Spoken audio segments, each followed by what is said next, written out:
I have a story that I thought I had covered before, but apparently I hadn't. This one is another from Robert Whiting's Japan, which you can find at robertwhiting.substack.com. It's about the Jack Canon Agency, and this was published February 12th, 2022. Canon Agency, the inside story of U.S. Black Ops in post-war Japan. Lieutenant Colonel Jack Canon's spook agency was all about guns, midnight, assignations, and the third degree. I first came to Japan in 1962 in the U.S. military, assigned to Fuchu Air Station in the Tokyo suburbs.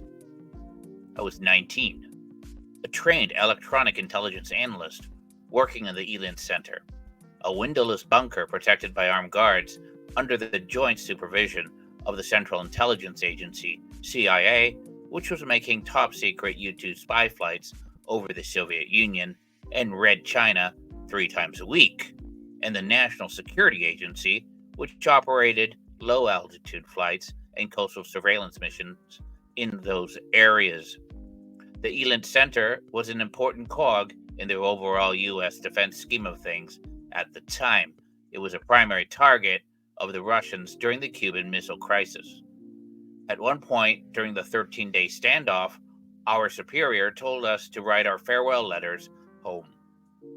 It was while working at the center that I began to learn about the extensive history of American intelligence operations in Tokyo during the post-war era and came to learn about the Canon Agency, thanks to a veteran warrant officer who knew Jack Canon. Decades later, after I'd written my 1999 book, Tokyo Underworld, I interviewed the last 2 surviving Canon agents, Victor Matsui, a Nisei, which is a second-generation Japanese-American from Los Angeles, and one-time amateur sumo champion of the United States, and Alonzo Shattuck, an ex-U.S. Army sergeant from St. Louis. The Canon Agency was a black operations group that dated back to the early days of the occupation. Originally known as the Z Unit, it was created in 1946, along with other groups, by the G2 Intelligence Wing of the General Headquarters under Major General Charles A. Willoughby. Willoughby was alarmed by the advances of Mao Zedong's armies in China, the existence of a pro-Soviet North Korea, and an increase in demonstrations by leftist groups in Japan that threatened the country's political stability. Canon had served in Borneo and Manila during World War II as an explosives expert and became one of the first Americans to enter Tokyo after the war, arriving in September 1945 as a member of the 411 Counterintelligence Corps, CIC. Now, Canon's mother was from Germany, and he spoke fluent German. One of his first acts upon landing in the bombed-out capital was to blow open the safe at the German embassy, where he discovered documents that showed the notorious Sergei spy ring was still in operation. Canon took the papers to Willoughby at G2. Willoughby, also of German descent, then gave Canon his own group to smoke out communist spies in Tokyo. So Canon recruited 26 Nisei, Euro-American and Korean-American agents, and trained them to conduct secret operations against the Soviet Union and communist sympathizers in Japan. The Canon group carried arms, made arrests, and carried out interrogations.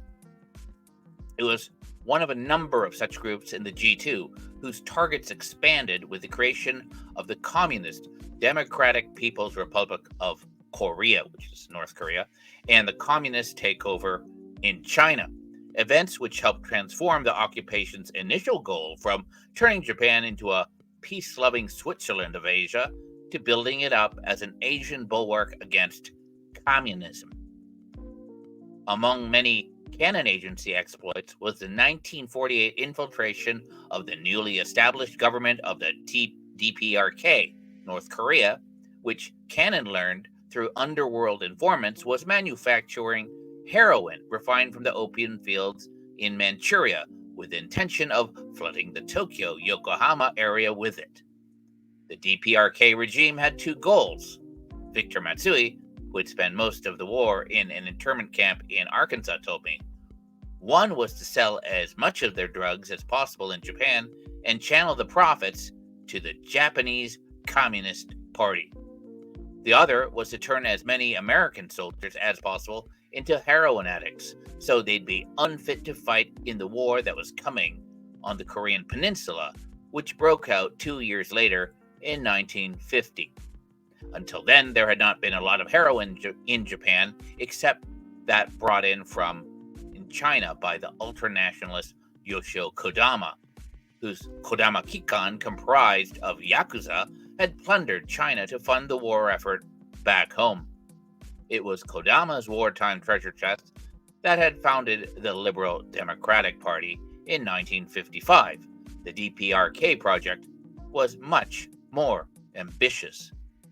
The Canon people came up with a daring counterplan, posing as a Yakuza gang based in Yokohama under the leadership of a Korean American from San Diego named Young Ho. Canon's agents traveled to Pyongyang and struck a deal with the generals to distribute as much heroin as they could supply. They returned to Tokyo, and shortly thereafter, a North Korean fishing vessel dropped off a dozen aluminum cans in a flotation device at the mouth of Tokyo Bay. Each aluminum can weighed 1 kilogram and bore the printed label in English, Red Lion. Inside were packages of 99.9% pure heroin. The agents picked up the cans and took them to an office in Yokohama, where they unpackaged the heroin and weighed and measured it. Alonzo Shattuck piloted the boat that picked up the heroin canisters. As he told me, the stuff was so powerful that just a few puffs of the powder that escaped into the air during this measuring process were enough to get everybody stoned. The agents, of course, did not want to steal the heroin, nor did they want to reveal their operations. So they stored it and sent word to the North Koreans that they had lost the shipment at sea and requested another to be sent. That was a lot of heroin to go missing. The North Koreans sent another shipment and another one after that, but grew suspicious when no GI junkies immediately manifested themselves. So they cut ties with Young Ho's imposters and struck deals with a succession of real Yakuza gangs based in the Yokohama area. So that would be probably Inagawa-kai. Soon heroin was being peddled on the streets of the city, but cut as much as 20 times, with some of the profits siphoned off to the Japan Communist Party, or JCP. By the end of 1948, said Shattuck, there were drugs all over the place. There was a certain bridge in Yokohama where you could buy heroin in any quantity you wanted. The dope was submerged underwater in waterproof packets hitched to a string the dealer pulled up to fill your order. After the real Yakuza gangs took over distribution, the Canon Agency mission became one of intercepting the clandestine drug shipments. Violent shootouts between Canon's men and the gangs took place on the beaches outside Yokohama, in public parks, and sometimes even in deserted shrines and temples in the small hours. In one battle at Yokohama's Nogeyama Park, Canon was wounded in the leg with a .38 caliber slug. From 1948 on, narcotics manufactured in North Korea became a fixture on the drug scene in the Tokyo-Yokohama area. Drug trafficking was said to be worth more than $1 million a year, which was an enormous amount of money at the time. Despite all the heroin flowing into the country, the drug never really caught on amongst the Japanese. As Victor Matsui explained it, heroin was a lethargy drug, and Tokyo was a city on the go, where people worked dawn to dusk as much as 7 days a week. Speed was a perfect drug for a taxi driver, a night laborer, a student cramming for exams, or a nightclub hostess. Once the generals in Pyongyang figured this out, North Korea was perfectly willing to manufacture and supply it to them in the form of crystal meth, which became Tokyo's designer drug. There had been something called hiropon, or philopon, that was supplied to soldiers, factory workers, pilots, and others during the war by the Japanese government, leaving many of them addicted and suffering adverse side effects such as migraines and blackouts because the drug was of such low quality. But the meth coming out of North Korea, distributed by the Yamaguchi-gumi and other gangs, proved to be a better product and dominated the underworld market for the next several decades. If still available today, although China and Mexico are now the primary suppliers of crystal meth, synthetic cocaine, and fentanyl.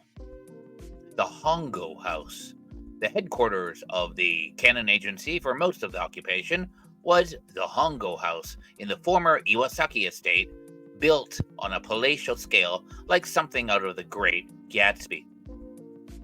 On a sprawling 17,000-acre premises were 3 buildings, 2-story Western-style mansion, a large 44-room Japanese-style house, and a billiard house. There was also a garden with a lawn, stone monuments, stone lanterns, and a hand-washing basin, and a tennis court.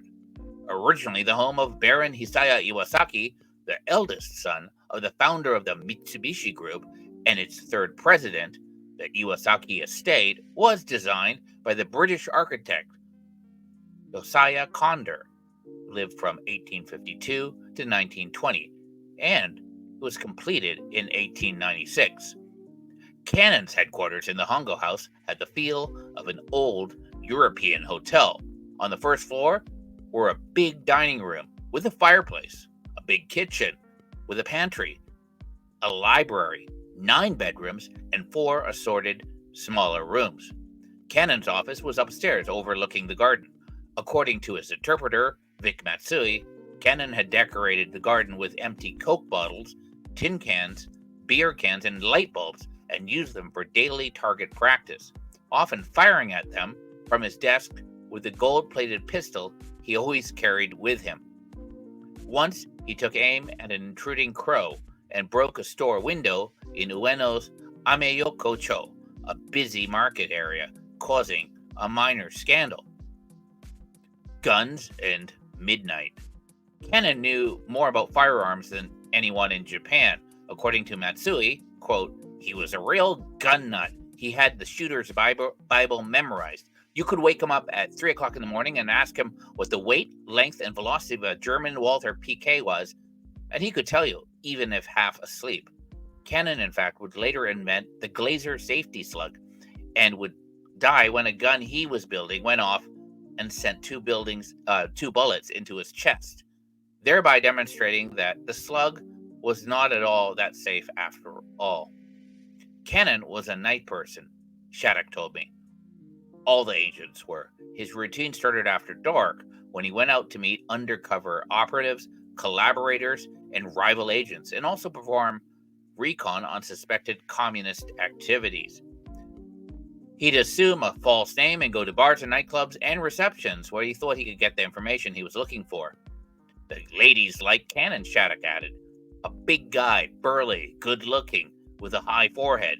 He was the kind of guy who could easily strike up a conversation with a beautiful woman whenever he wanted. It was a talent he used a lot with the Russian ladies. He would get them to invite him to Soviet receptions, and once there, he'd secretly take photos of people he thought were spies. One of Canon's assets was a Japanese clerk at the Russian embassy who provided him with secret reports, using photos and details of communication equipment the Russians were using in Tokyo.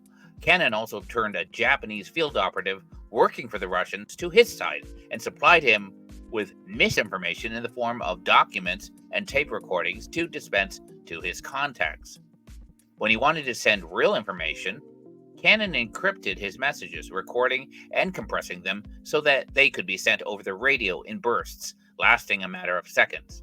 The receiving operator would record the message, then play it back at a slower speed.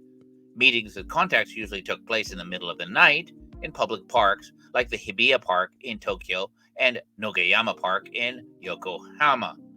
The agency also used ethnic Korean yakuza like Hisayuki Machi, boss of the Toseikai, one of the top Tokyo gangs, to suppress leftist demonstrations in and around the city.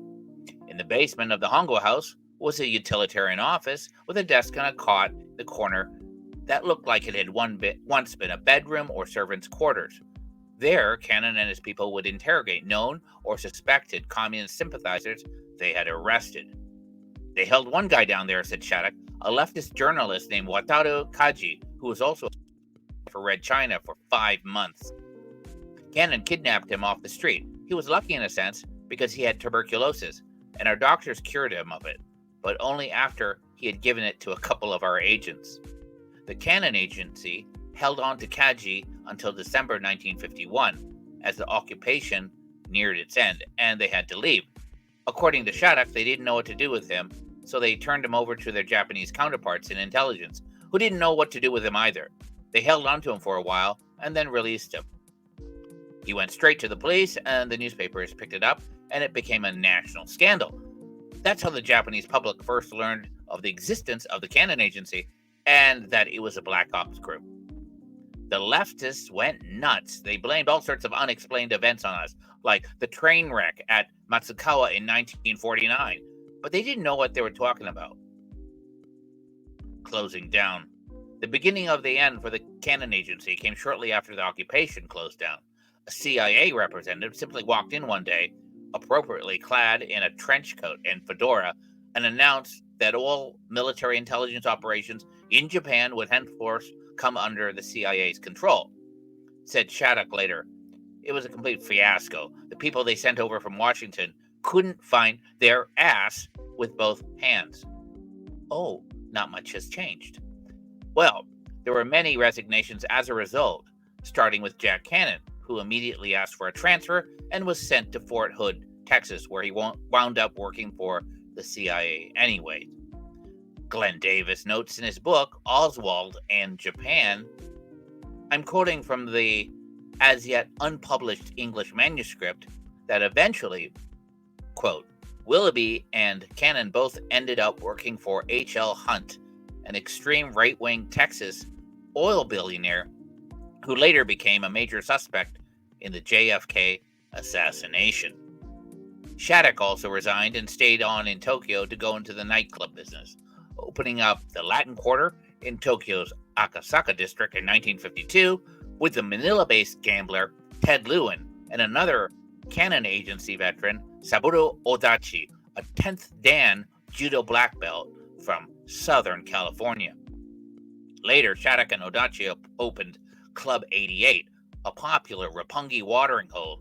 Victor Matsui went on to work for the CIA in Southeast Asia. The CIA, however, did prove to be effective in its own way, despite the deprecations of Canon, Shattuck, and others. The agency had paid the Liberal Democratic Party $1 million a month through most of the 1950s and 60s, using trusted American businessmen as go-betweens. Among them were executives from Lockheed, the aircraft company, then building the U-2 and negotiating to sell warplanes to the newly set up Japanese self-defense forces. The CIA also helped get Nobusuke Kishi, the former Class A war crime suspect and descendant of a samurai family, elected to the presidency of the LDP and subsequently the post of prime minister. Kishi, the maternal grandfather of Japan's current prime minister, Shinzo Abe, was notorious for his brutal rule of the Japanese puppet state of Manchukuo in northeast China in wartime, using Yakuza thugs to keep Chinese workers in line, and his lavish spending amid much drinking, gambling, and womanizing. Kishi was released from Sugamo prison in 1949 on the very day General Hideki Tojo and others were hanged, which was December 23rd, which also happened to be the former Japanese Emperor Akihito's birthday. Anyways, under an agreement with GHQ, whereby Kishi would work with the Americans to pursue conservative interests in exchange for political and financial support. As Prime Minister of Japan in 1960, the flop-eared Kishi oversaw the parliamentary ratification of the extension of the Mutual Security Treaty, originally signed in 1951, despite massive public opposition in Japan, allowing for the stationing of U.S. troops on Japanese soil. Kishi also allowed the Americans to secretly store nuclear weapons on military bases in Okinawa. Following the end of the occupation, new U.S. intelligence agencies came into operation. One was the National Security Agency, established by President Harry S. Truman in 1952, and funded and overseen by the Department of Defense, which co-managed my duty station, the Elint Center. Two others were the Defense Intelligence Agency, DIA, which Defense Secretary Robert McNamara created in 1962 after the Bay of Pigs fiasco, and the National Reconnaissance Office, NRO, set up in 1962 to build spy satellites. But the CIA, with its monetary pipeline to the highest levels of government, was the most active U.S. agency in Japan. At the time, no one was privy to everything that was going on. Some people knew about the connection between the CIA and the Yakuza, but hardly anyone knew about the pipeline between the CIA and the ruling LDP. And virtually no one knew about the operations of the Canon Agency. All records were destroyed, and the activities of the group remained secret for a long, long time until Canon granted an interview to NHK decades later in 1977. And the aforementioned Young Ho wrote the memoir Canon Kikan Kara no Shogen, a work noted for its exaggerations. Jack Canon shot himself on March 8, 1981, the first victim of his own invention, the Glazer safety slug, at his home in McLean, Texas. Victor Matsui passed away in 2016, but Alonzo Shattuck is still alive and residing in Fountain Hills, Arizona. The end. Actually, here's a postscript to this. Unfortunately, Alonzo Shattuck passed away in January of 2023. So he was 96 years old, and as Bob wrote, he lived a long and fruitful life. So yeah, he's a good guy. Actually, I found the article, so we'll go to one more. You get an extra today.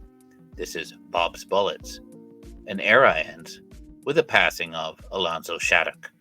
And this was published February 26, 2023, which was last year, Tokyo. It was with sadness that I learned of the passing of Alonzo Shattuck recently in Fountain Hills, Arizona.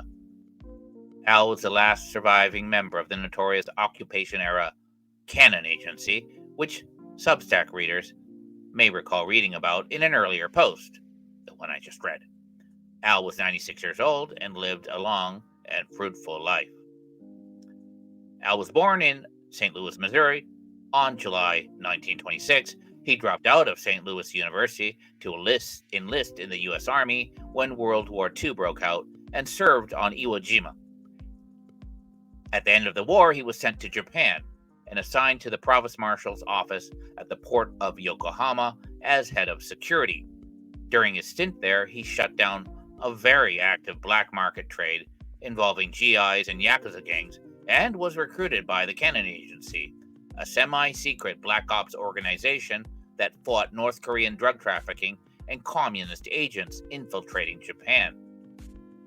Part of his duties entailed fishing shipments of pure heroin sent by DPRK agents out of Yokohama Bay. The heroin came in 1 kilogram aluminum containers marked Red Lion, deposited in the water in flotation devices at the mouth of the harbor by North Korean fishing boats for delivery to organized crime gangs with the intention of addicting as many American GIs to the drug as possible.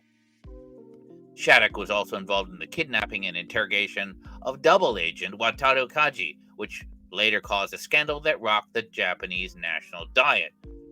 When the occupation ended, Shattuck remained in Tokyo and opened up the successful nightclub Latin Quarter with Manila gambler Ted Lewin, and after the Latin Quarter burned down in a suspected arson case, ran the highly popular Club 88.